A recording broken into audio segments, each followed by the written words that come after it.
Nigerians in Lebanon, hesitant to return, despite free evacuation flight. What's really going on? In a world full of irony, none can rival the current dilemma faced by thousands of Nigerians living in war-torn Lebanon.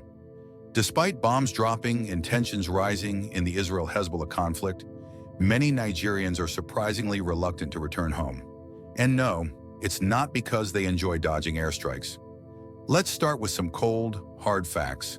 The Nigerian government, in a bid to save its citizens from potential harm, has arranged for a free evacuation flight. Yes, you read that right. Free. A C-130 aircraft is being dusted off, ready to whisk over 2,000 Nigerians to safety. So why have only 500 people signed up for the ride? The truth, as some would argue, is that home isn't looking any better than the war zone they currently inhabit.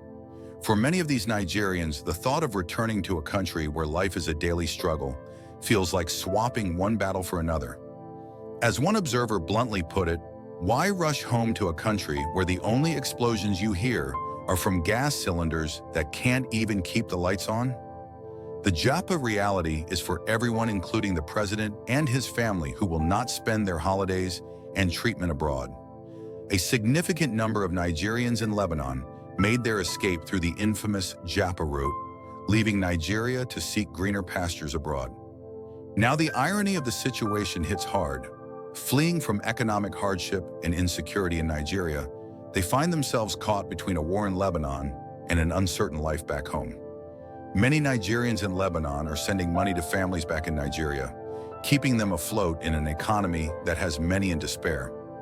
Parents are pulling their children out of schools, and families are struggling to afford basic food. The money sent home from Lebanon is, for some, the only lifeline keeping their loved ones from starving. In this light, the idea of returning home to no job, no money, and hungry mouths to feed seems almost as terrifying as staying in a conflict zone. A prayer for survival.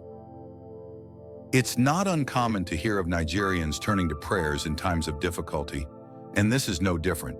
Some are likely fasting and praying that the war ends while they're still alive, because heading back to Nigeria is no easy alternative. God help me, some might say. I survived Lebanon, but can I survive Niger? For those with families in Nigeria, there's an added emotional twist. They're being told the raw, unvarnished truth about the harsh realities back home. Unlike government officials who sugarcoat the state of affairs, their family members are laying it out plain. Don't come back unless you're ready to join us in struggling for Gary, a dilemma of epic proportions. It's a classic catch-22.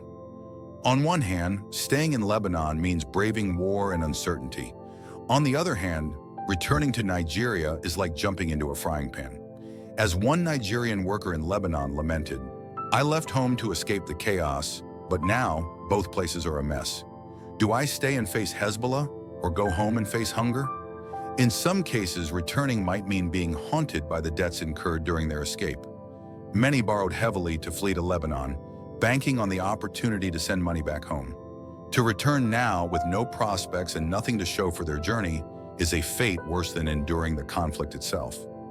The government's response, I think, is not bad. To be fair, the Nigerian government is doing its best to evacuate its citizens.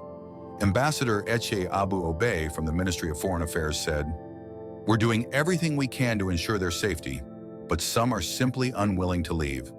However, the situation reveals a deeper crisis, the growing disconnect between the Nigerian government and its citizens. How can you convince someone to return home when home feels as dangerous as a war zone?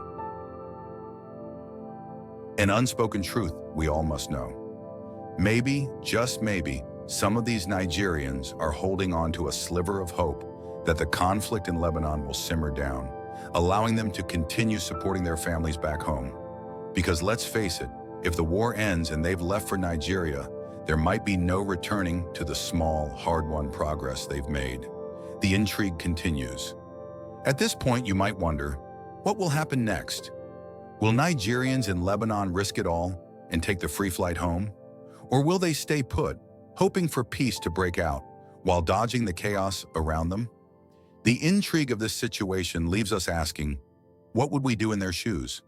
Sometimes staying in the fire feels safer than jumping into the unknown, especially when that unknown is called home. Until then, Nigerians in Lebanon must wrestle with the tension between war and economic survival, caught in a painful reality only they can truly understand.